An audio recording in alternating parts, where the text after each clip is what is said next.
Welcome to Sew Very Easy. My name is Laura, and last week I was given a very special gift from my girlfriend. Now, she received this gift when she was young, so she really doesn't remember anything about the machine other than she's had it for many, many years. And the machine, as you probably are guessing by now, is a sewing machine. It came in this box. So she still had the beautiful original box in perfect shape. And in that box came this beautiful toy sewing machine. So I've been doing some research on this, and let me share with you what I have found out so far. So this is the original box that it came in. It does have the New York address, but it is made in Germany. So it is the Sew Master line. They do have it model 500 red, but there is no other markings on this other than the weight that the box comes in. So there's no date at all on that box stamp, nor on the bottom, nor on the inside. This did come with the original clamp and the original directions. Once again, we have New York up here at the top.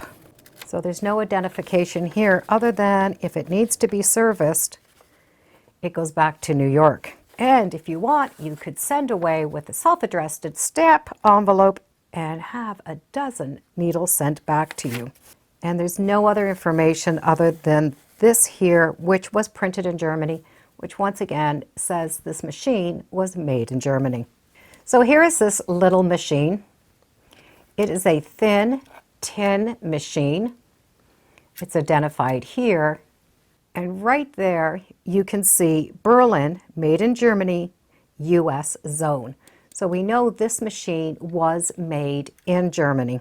It is in great shape. There are no other markings or numbers on it to give us any identification. But I was able to come up with some information on this.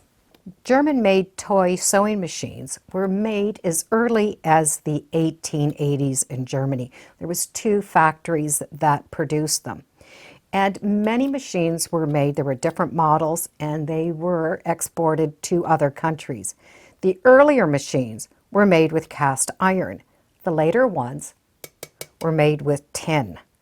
All of the models used a single thread and made a continuous chain stitch.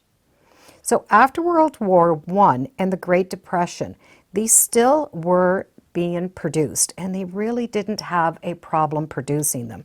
They were good right up until the outbreak of World War II in 1939. After that time, the factories were converted to produce things for the war. So after World War II, the factory was an American zone, and they started reproducing these about 1945 using pre-war parts and producing machines that looked the same as before the war. So this would have been a remake from their earlier model around somewhere in the 1880s. Machines sold during this time between 1945 and 1950 had that stamp on them, Berlin, made in Germany, US zone. It was after 1950 that newer models did show up. They did go under some other names, and they even had battery-operated ones. These were shipped to North America. So this particular one, I think, was shipped to New York because of that box. They were made of all metal. The finish was this silver, nickel, and bright colors, and it had a non-chip enamel. It used a standard spool of thread number 30, and it had a smaller needle, so this needle is no longer available.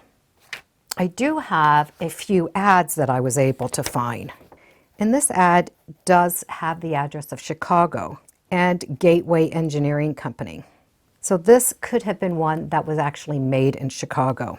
The Junior from Gateway was also from Chicago, and that could have also been made in a factory in Chicago. I did find a picture of workers in the Chicago factory, and this picture was taken around the 1940s. And you can see here the base of the sewing machines being produced. But because this one actually is stamped made in Germany, it would not have been from the Chicago factory. It would have been shipped to New York. So there is another ad I was able to find, and this one does have the New York address on it, but it also has the FOB of Chicago, so I'm not sure where this one fits in.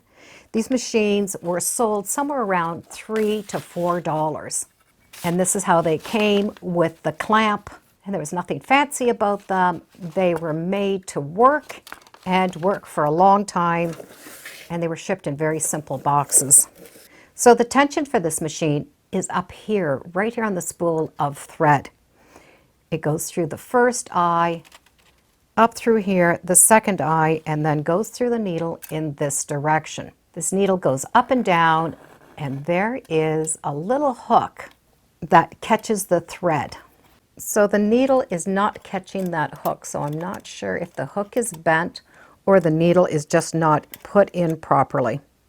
And it has a little guard. We do have the back. It is really a beautiful, simple construction. The hand wheel is very simple. It's all put together with simple screws and would have been clamped on the table. So with all the information that I've been able to come up with, I believe this machine was made somewhere between 1945 and 1950. It was made in Germany and shipped to North America. It is in excellent shape. It is a beautiful machine, and I am very lucky to be the owner of it. So if you have any more information on this that I don't have, or perhaps I have not gotten the right information, please let me know. I am on a mission to learn more about my new little machine. And thank you for joining me today on Sew Very Easy. Feel free to subscribe. I'm on Facebook, Instagram, and I do have a newsletter. It's all free under Sew Very Easy. And be sure to make every day a so fun day. Bye for now.